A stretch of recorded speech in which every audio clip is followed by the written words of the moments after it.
All I can do is For both teams. Yes, indeed. Yes, For both indeed. teams. Standing ovation. Yes, indeed. unbelievable. If you watch the entire UCLA vs Gonzaga game, then you witnessed one of the greatest college basketball games of all time. And the entire tournament run as a whole for UCLA was a lot crazier than most fans might think.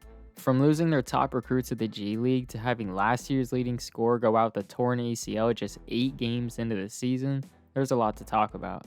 If you don't know me, my name is Kingdom. I make basketball videos like these, and we're just getting started. Show support by subscribing, it means a lot, and like the video. Other than that, enjoy. To start off, we're going to look at last year, where they held a record of 19-12, and UCLA head coach Mike Cronin won Pac-12 Coach of the Year. After all the criticism, he was able to do exactly what he needed to do to get the team going. This year, they were able to keep almost all their key players from last year, and were supposed to have a 5-star recruit named Daishawn Nix, who was a 15th overall player in the class of 2020 and ranked the best overall high school point guard in the country. With the G League growing in popularity and the salaries getting bigger and bigger, more and more big-time high school players are going to go that route instead of the college route, something a lot of college coaches are going to have to deal with in the future. Some returning players are names like Jamie Jaquez going from 8.9 points to 12.1. Cody Riley and Tiger Campbell both come back and both increase their stats all around the board. Now, if you only watch UCLA in the tournament, then you might not have known their leading scorer from last year tore his ACL 8 games into the season.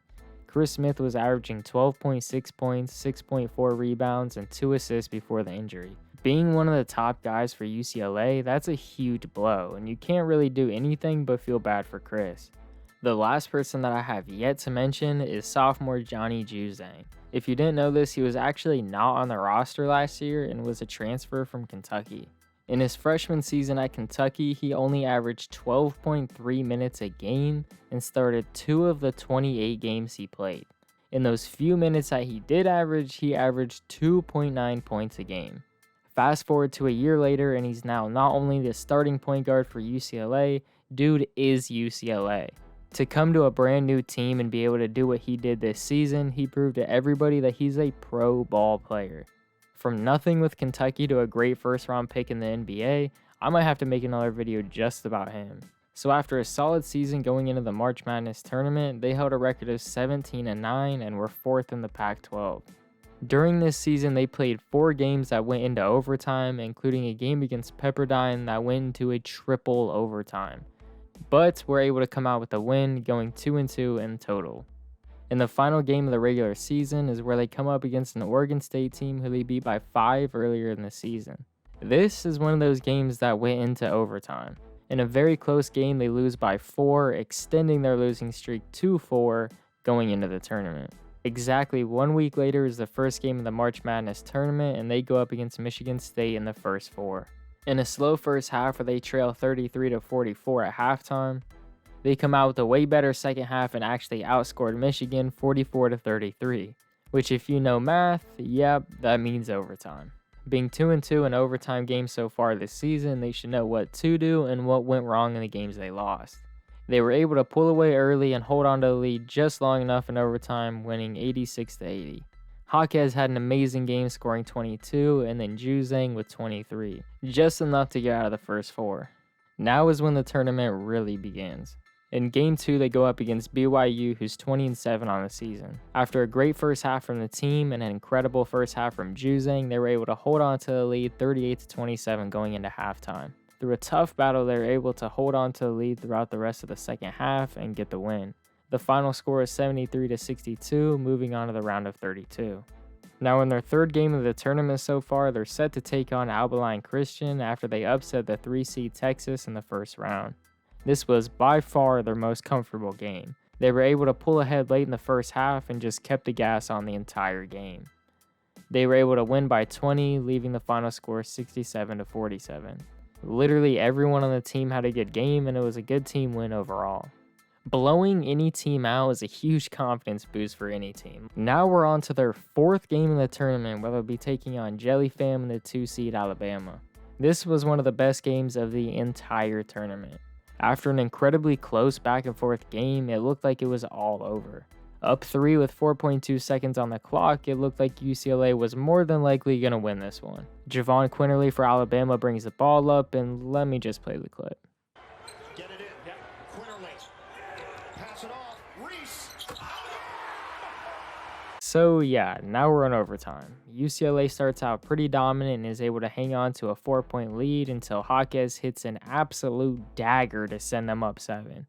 After a huge overtime battle between two teams that really wanted to win this game more than anything, it's just a great college basketball game overall. Now going into the 5th game of the tournament, they face their scariest opponent so far in 23-5 Michigan, also the 1 seed. UCLA starts to pull ahead slowly and then gets caught right back up by Michigan. Juzang has another insane half, at one point scoring 7 times in a row for UCLA. Tiger Campbell is able to get himself going with some 100% smothered fadeaway shots. UCLA is able to get 4 clutch points at the end of the game, leaving the score 50-47, UCLA up.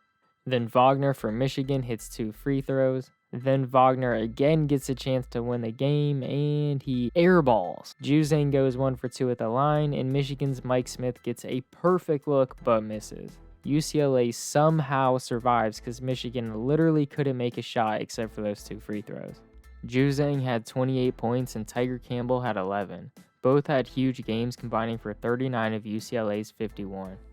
Now going into the Final 4 game against Gonzaga, both teams had so much on the line. UCLA is an underdog at the 11th seed coming out of the first 4 and has been through absolutely everything, versus a team that has yet to lose a basketball game all season. Going 30-0 and having only 1 game come within 10 points, they're well past the Undertaker streak and don't look like they can be stopped. Putting up by far the biggest fight that Gonzaga's had to deal with all year, they stuck with them for the entire first half, at some points even feeling in control of the game. In the final seconds of the game, down 2, Jaquez is able to get to the line and knock down 2 super clutch free throws, tying the game up and essentially sending it to overtime. Drew Timme comes out in overtime and just dominates with 7 straight points. Down 5 with 50 seconds left, it doesn't look good for UCLA. Then super clutch Jaquez hits a 3. UCLA gets another stop. Juzang comes down, shoots, misses, gets his rebound, scores, and sends the game to another overtime. Or so we thought. Gonzaga has time to do something. Suggs for the win. Oh, yes! Oh, Wow, I don't think there's any worse way to lose than that. After Juzang gets his own clutch basket, the team still can't even believe that just happened. Then Jalen Suggs pulls off one of the greatest shots in college basketball history, pulling up from steps inside the half-court line and banging it off the glass. Then does the classic stand on the stage like Kobe and Dwayne Wade.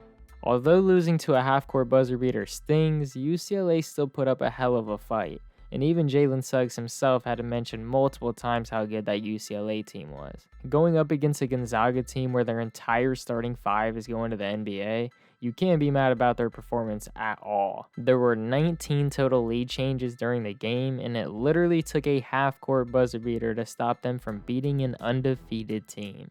I can't wait to continue to watch the people on this team grow as basketball players and to see what happens next. If you did enjoy this video, please be sure to leave a like and subscribe for more basketball videos like this almost daily. I'm out.